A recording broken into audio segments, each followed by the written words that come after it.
আসসালামু আলাইকুম। আশা করি সবাই ভালো আছেন। একটা মহৎ কাজের উদ্দেশ্যে বাসা থেকে বের হলাম। আমাদের বাসার সাইডে আমাদের সিনিয়র একজন স্যার, তার ওয়াইফের সিজারিয়ার কারণে রক্ত লাগবে, সেটা দেওয়ার জন্য বেরোলাম। কিন্তু উনি একটু দেরি করে ফোন দিছে, যেটা বাসা থেকে বের হতেই ৫টা সাড়ে ৫টা বাজছে।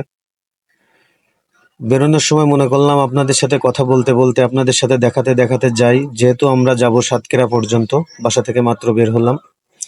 বের হয়ে আমাদের প্রথম শহর অতিক্রম করছি চুকনগর। চুকনগরে এসে আজকে শুক্রবার, শুক্রবারে চুকনগরে বাজার বসে, সেজন্য প্রচণ্ড ভিড়। আপনারা দেখতে পাচ্ছেন, ব্রিজ পার হলাম কিন্তু আসলে প্রচণ্ড জ্যাম। এখানে আরো একটা ব্যাপার হলো, ব্রিজটা অনেক ছোট থাকার কারণে এখানে সবসময় জ্যাম বাঁধে। কিন্তু আজকে যাই হোক, আল্লাহর রহমতে কপাল ভালো ছিল, জ্যামটা অনেক কম ছিল। দেখতে পাচ্ছেন রাস্তা ছোট কিন্তু গাড়ির চাপ অনেক বেশি। সেখান থেকে টুকটুক করতে করতে আমরা রওনা দিলাম সাতক্ষীরার দিকে।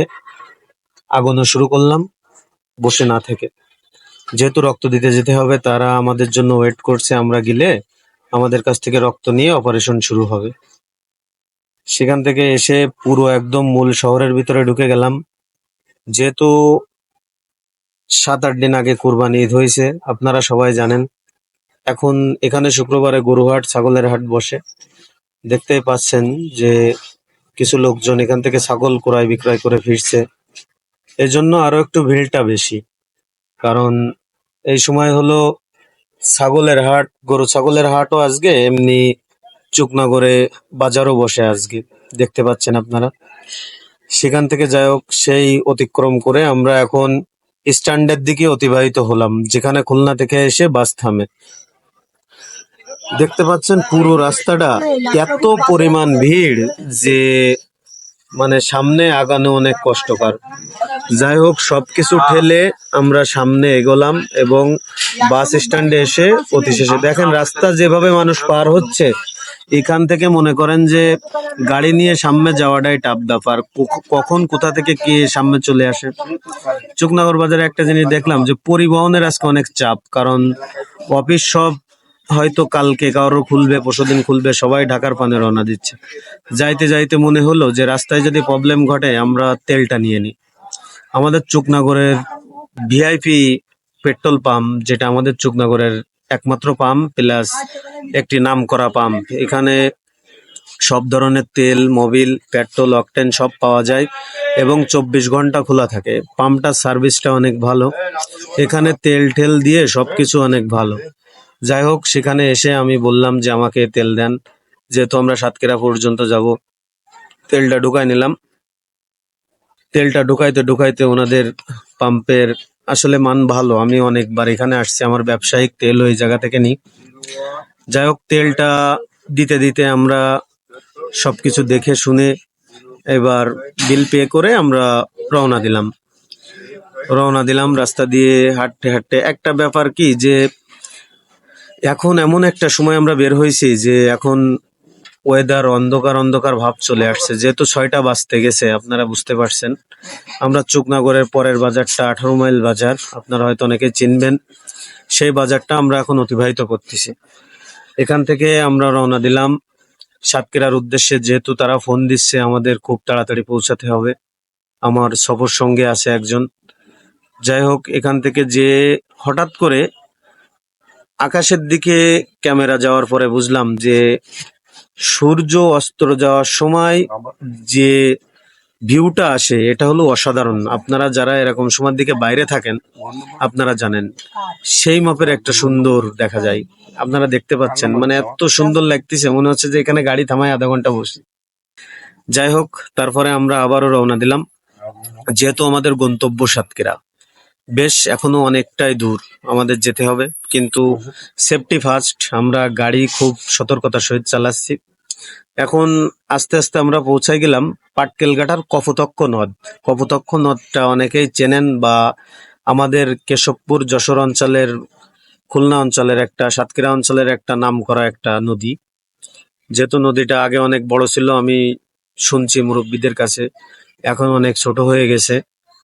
আমরা সেই নদী এখন পার করতেছি নদীর ব্রিজের উপরে। আপনাদের একটু দেখানোর চেষ্টা করব যে নদীটা এখন কি পরিস্থিতিতে আছে। যাই হোক, আপনারা একটু দেখেন, নদীটা এখন আগে অনেক বড় ছিল, এখন অবশ্য অনেক ছোট হয়ে গেছে। তারপরেও মোটামুটি যতটুকু দেখানো সম্ভব হলো, যা আছে এখনো অনেকটাই বড় আছে। এখন নদীটা ব্রিজটা পার হওয়ার পরে এখানে আর একটা আশ্চর্য ব্যাপার আছে, যেটা মনে করেন আমাদের গ্রাম্য অঞ্চলে একটু কম হয়। এখানে সামনে একটা আন্ডারপাস, যাকে ওভার ব্রিজ বলে, এটা হলো সাতক্ষীরাতে, এই পাটকেলঘাটাতে আছে, সাতক্ষীরার পাটকেলঘাটাতে আছে, যেটা হলো গ্রাম অঞ্চলে কম দেখা যায়। সেটাও আপনাদের আজকে দেখানোর চেষ্টা করব এই ভিডিওর মাধ্যমে। এখানে একটা ওভার ব্রিজ আছে এবং ওভার ব্রিজের নিচ দিয়ে অনেক জায়গায় যাওয়া যায়। আপনারা দেখতে পাচ্ছেন ওভার ব্রিজের নিচে প্রচন্ড জ্যাম, কারণ ঈদের আজকে শেষ। মানুষ সব ঘর মুখো যে মানুষগুলো আসছিল, সবাই কিন্তু আজকে ব্যাক করতেছে। কাল থেকে অধিকাংশ মানুষের অফিস, সরকারি অফিসগুলো রবিবার থেকে, এখন বেসরকারি মানে আধা সরকারি যা আছে এগুলো কিন্তু কাল থেকে অফিস। যাই হোক, পাটকেলঘাটা শহর পার করার পরে সাতক্ষীরার আগে অত্যন্ত সুন্দর একটা ব্রিজ আছে, যেটা খুব নতুন করছে, এবং এই ব্রিজের আশপাশে প্রচুর পরিমাণ লোকজন ঘুরতে আসে, বেড়াইতে আসে। সেখানে আমরা অবশ্যই দাঁড়ানোর সময় ছিল না। আমাদের দাঁড়ানোর সময় থাকলে আপনাদেরকে দাঁড়িয়ে দেখাতাম যে আসলে আশপাশের ভিউটা কত সুন্দর। তারপরেও সূর্য অস্ত যাচ্ছে, যেটা দেখতে অসাধারণ লাগতেছে, মানে এক কথায় কুয়াকাটাটা যেমন লাগে। আমার সফর সঙ্গী ইয়াসিন, আমার ভাইপো, ও আমার সাথে আছে, আপনারা দেখতে পাইলেন। আমরা আবারও রওনা দিলাম, যেহেতু আমরা কোথাও আমাদের দাঁড়ানোর স্পেস নাই, কারণ আমরা দাঁড়াইলে ওই লোকটার অনেক ক্ষতি হবে, যেহেতু ওনার অপারেশন থিয়েটারে নিয়ে যাবে আমরা গিলে রক্ত দেওয়ার পরে। তারপরে আমরা আস্তে আস্তে ওখান থেকে আবারও সাতক্ষীরার দিকে রওনা দিলাম, এবং আমরা সাতক্ষীরার মূল শহরে প্রায় ঢুকবো। বিনের পুথা, যেটা এত্র অঞ্চলের খুলনা বিভাগের একটা সব থেকে বড় মাছের হাট। এখান থেকে সিলেট টিলেট চট্টগ্রাম অনেক জায়গায় আমাদের এই দেশীয় মাছ, চিংড়ি মাছ এগুলো যায়। সেই বাজারটা আমরা কেবল ক্রস করলাম। যেহেতু ঈদের গোন, এই জন্য ওখানে গাড়ি নাই, অন্য সময় গেলে ওখানে জামে দাঁড়াইতে হয়। আজকে একটা জিনিস প্রথম থেকেই বলছি যে রাস্তায় পরিবহনের চাপ অনেক বেশি, এরকম মানে সন্ধ্যার পর থেকে পরিবহনের চাপ হয়। এখন এখানে একদম সন্ধ্যার আগ থেকে শুরু হয়ে গেছে, কারণ সব মানুষ ফিরে যাচ্ছে, কালকে অফিস আছে, পরশুদিন অফিস আছে, যে কোনো কাজে সবার আজকে ঢুকতে হবে। যাই হোক, আপনারা দেখতে পাইলেন আমরা একদম সেই লেখাগুলো পার করলাম, যে সাতক্ষীরা শহর শুরুর লেখাগুলো পার করলাম। একদম সূর্য অস্তর ভিউটা এমন দেখা যাচ্ছে, মনে হচ্ছে যে আমরা কুয়াকাটায় উপস্থিত, মানে দেখে অত্যন্ত ভালো লাগলো। যাই হোক, আমরা এখন মূল শহরে, একদম মূল শহরে প্রবেশ করছি। যেহেতু আমরা একটা হাসপাতালের উদ্দেশ্যে যাচ্ছি, সেহেতু আমাদের যেতে হবে।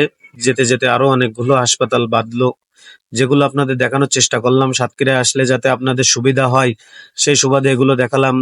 এই যেটা দেখতে পাচ্ছেন উঁচু বিল্ডিং, এটা হলো সিবি হাসপাতাল, যেটা সাতক্ষীরার একটা সুনামধন্য প্লাস নাম করা একটা হাসপাতাল, সিবি হাসপাতাল, যেটা আসলে খুবই ভালো এবং নাম করা। সাতক্ষীরায় এখানে গাছ পাওয়া যায়, যেটা অন্য শহরে খুঁজে কিনতে হয়, এখানে একদম রাস্তার সাইডে পাওয়া যায়। যাই হোক, ওখান থেকে আমরা আরো সামনে আগাইতে আগাইতে চলে আসলাম আর একটু সামনে, একদম মূল বাস স্ট্যান্ডের পাশে। এখানে আর একটা ক্লিনিক, খুব নাম করা একটা ক্লিনিক এটাও। তারপরে আমাদের গন্তব্য যে হাসপাতাল, সেখানে আমরা এখনো এসে পারিনি। আমরা এখনো রাস্তায়, এই যে হার্ট ফাউন্ডেশন, এটা হলো সাতক্ষীরার মোস্ট একটা হাসপাতাল, যেটা হয়তো সাতক্ষীরা অঞ্চলের আশপাশের প্রত্যেকটা উপজেলার লোকের পরিচিত। ঠিক আছে, আমরা একদম এখন সাতক্ষীরা গোল চত্বরে এসে পৌঁছাইছি। যাই হোক, এখানে পুলিশ মামারা আছে, কিন্তু পুলিশি ঝামেলা নাই, যেহেতু সন্ধ্যা হয়ে গেছে, এখন হয়তো ওনারা ঝামেলা করবে না। যাই হোক, গোল চত্বরে আইন মেনে আমরা সামনের দিকে আগাইলাম, যেহেতু আমাদের গন্তব্য প্রায় কাছাকাছি। সামনে আমরা বাস টার্মিনাল পর্যন্ত যাইব, প্রায় একদম কাছাকাছি চলে আসছে। তবে এখানকার সাতক্ষীরা রাস্তাঘাটের এখন পরিবেশ অনেক ভালো। দেখেন, এইভাবে কেউ দৌড়ায় ব্যাগ নিয়ে, ব্রেকটা মিস করলেই তো শেষ। যাই হোক, আমরা একদম এখন টার্মিনালে এসে পৌঁছালাম। যাই হোক, এইবার আমরা আমাদের গন্তব্য ইসলামী ব্যাংক কমিউনিটি হাসপাতাল সাতক্ষীরা লিমিটেড, সেখানে এসে আমরা পৌঁছালাম। যাই হোক, আমরা গাড়িটা পার্কিং করে এখন ভিতরে ঢুকবো। আপনারা সবাই ভালোবাসা দিয়ে পাশে